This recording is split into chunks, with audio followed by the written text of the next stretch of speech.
Hello everybody, good afternoon. My name is Paul Baisley and I'm standing here underneath a 1943 Douglas C-53 that is now known as the Yacht Club. Aircraft actually entered the production line in Santa Monica with obviously Douglas Aircraft Company in late 1942 under a civil contract. Built for TWA, but prior to completion it moved over to a US Army Air Force contract, became a C-53 and was delivered in March of 43. We've been involved with the airplane for the last 3 years. What you see behind us is the result of a 3-year, 30,000 man-hour restoration. And the livery that she carries portrays European theatre, Mediterranean theatre in late 1943. There's a number of things that are kind of unique about the airplane. We'll walk around here and we'll point at a few things and talk about a few things, but as all of them were powered by the R1830 Pratt & Whitney 1830-92 engine, making 1,200 horsepower at takeoff, 14-cylinder air-cooled radial engine, turning a 3-bladed Hamilton standard hydromatic feathering, unfeathering propeller. That propeller, I mean, the airframe is remarkable, the engine is remarkable, but the performance that the DC-3 and the C-47 became famous for really wouldn't have been possible without this propeller.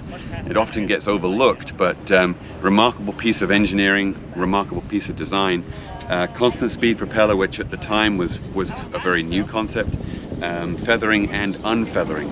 The remarkable thing about the DC-3 in airline operation was really it was the first airplane that had significant single engine performance, and that was only because of this propeller. So it was a perfect combination, a remarkable airframe, a powerful engine, and the latest technology in propeller design. Retractable gear.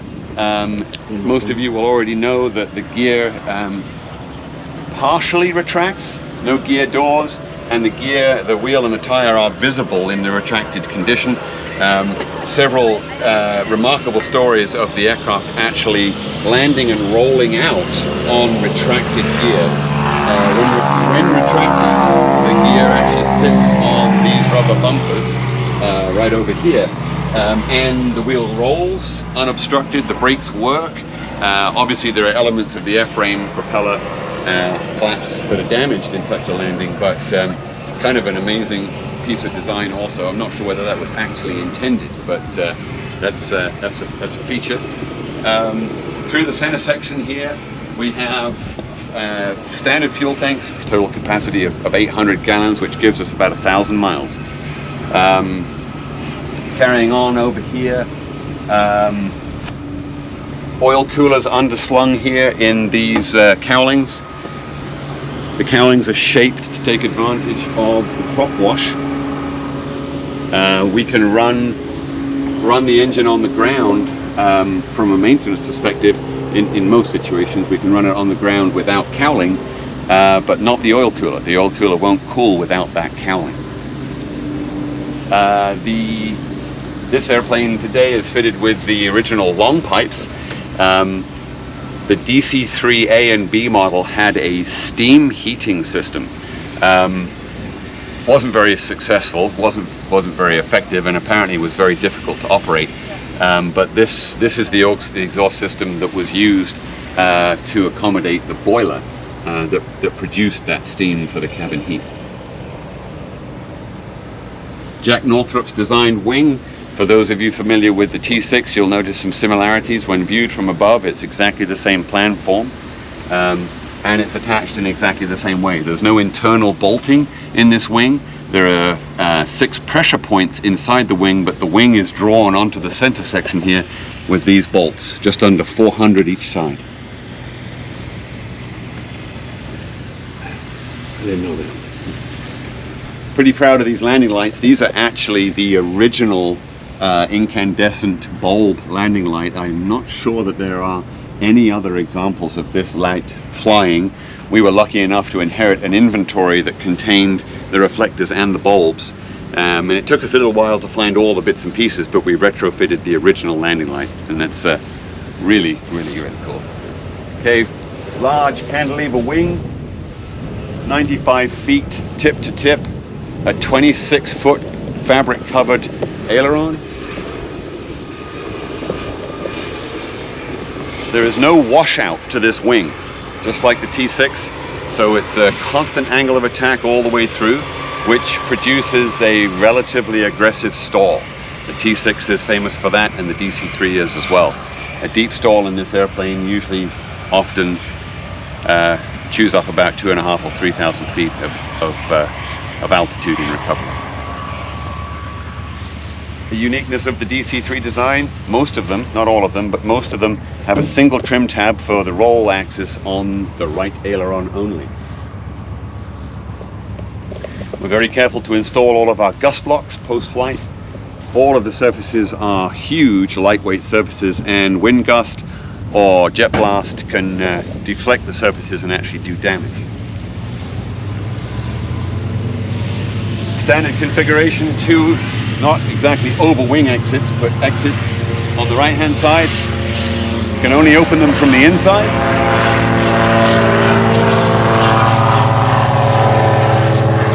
Working our way back towards the empennage here, a fixed tail wheel. Does not retract, it is not steerable, it is completely free castering. You can lock the tail wheel in the straight ahead condition. And I always say that the taxiing of the airplane, the maneuvering of the aircraft on the ground is one of the most difficult elements. If you can get the airplane to the runway, you can usually fly it. Okay. Tail surfaces, again, aluminum frames, all fabric covered. And the attribute that makes the DC-3 such a queen of the skies is that huge vertical fin and rudder. Massive, massive, massive quantities of rudder. Lots of control in the yaw axis.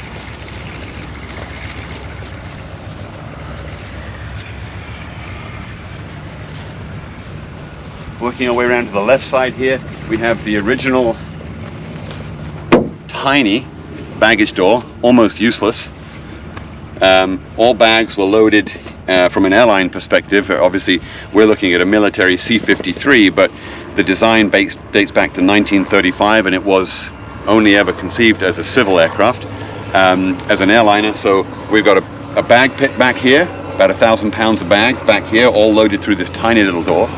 We have the main cabin door here, which we'll look at in a second, and then when we work our way around to the front again, you'll see what we call the mail door.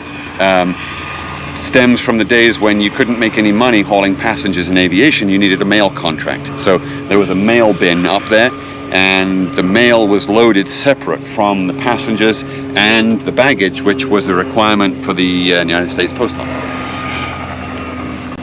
Okay, what we have here is a air stair door. It's pretty much become standard equipment in most passenger configured DC-3s, but originally the door didn't look like this. The door actually hinged from the forward side and opened like a barn door.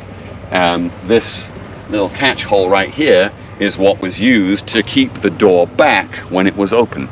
It says actually the door frame is the original door frame. You can see the hinge pockets here, which is where it used to be mounted to the airframe. This is a post-war modification. Okay, let's go aboard here.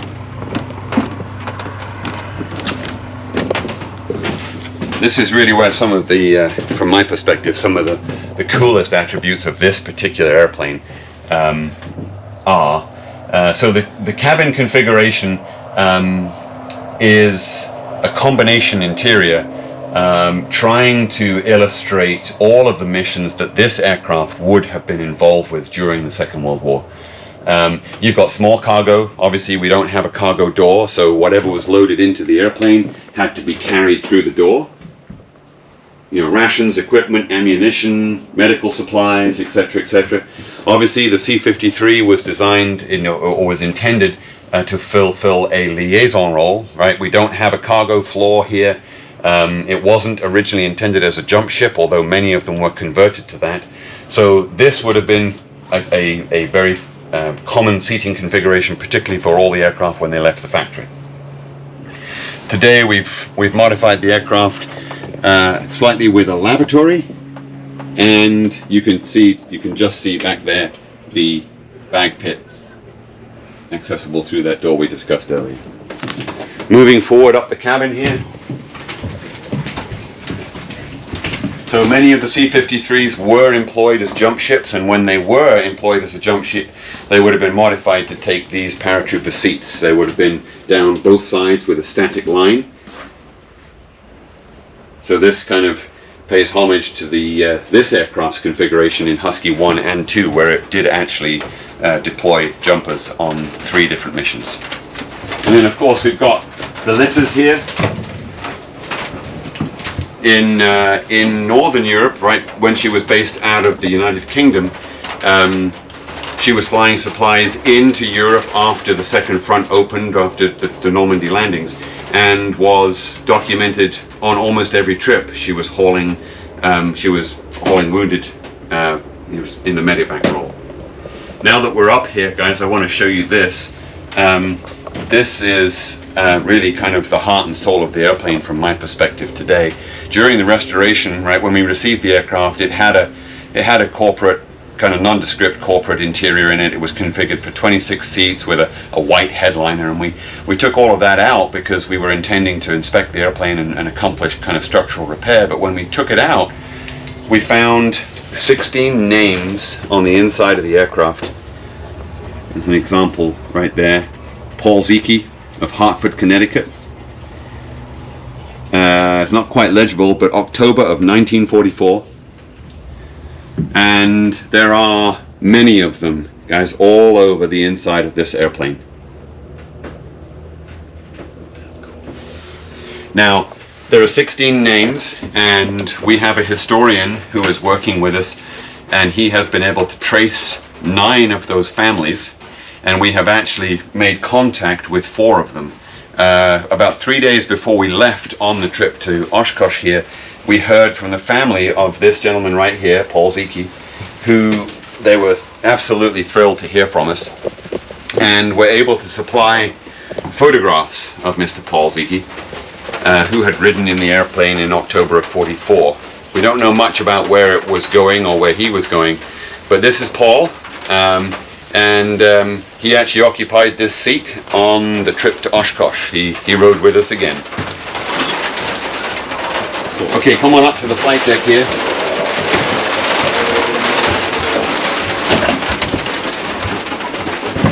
I'm just going to close the windows. We've got a little bit of rain. Yeah.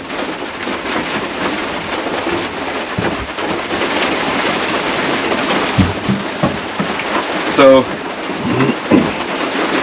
pretty much a standard DC-3 flight deck. All original flight controls, all original engine controls. All of the engine instrumentation is original. Obviously the rest of the panel from a primary flight navigation communication perspective has been upgraded. We've got Garmin audio panels, Garmin navigators, and we've got remote Garmin transponders. We've got 4 GI 275s, 2 employed in the attitude roll, 2 in the horizontal roll. The DC-3 or C-53 or C-47 is a hydraulic airplane. A lot of the systems are hydraulically operated. Those right there are the system and gear pressure gauges. The controls on the aft side are hydraulic cowl flap controls. That's beautiful.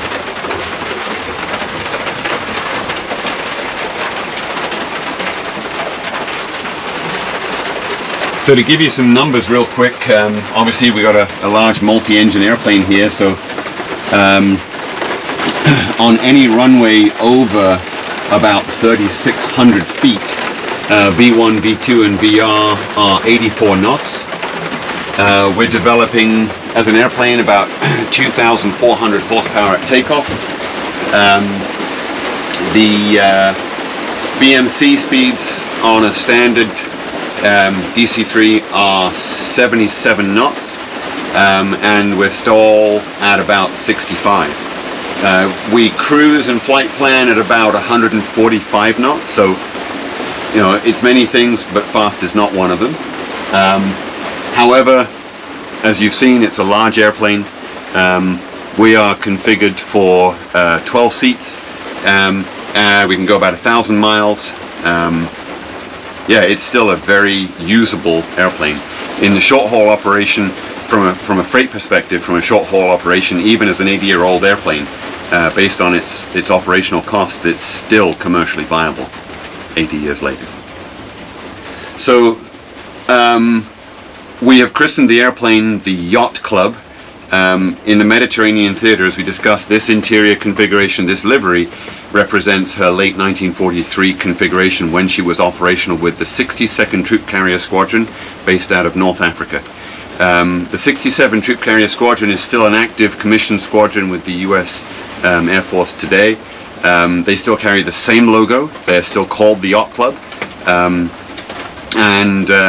This airplane transitioned to Africa through the South Atlantic ferry route from Belém, Brazil, through Ascension to Dakar. The Yacht Club, I think, is an appropriate name for the aircraft today, based on its history. Interestingly, when the aircraft arrived in Dakar in early 1943, Mr. Paul Ziki, who had not flown across in this aircraft, but at a different time on a different aircraft, when he arrived in Dakar, he was actually arrested. He and one other member of his group were arrested apparently for fighting Frenchmen in a bar in Dakar. So I have no idea if he was in Africa at the time. Obviously, the signature on the wall is from 44, so you know, Yacht Club was in Dakar at some point, as was Mr. Ziki, not at the same time, I suspect. Okay, guys, thanks for spending time here looking around the airplane with us. I hope you enjoyed it.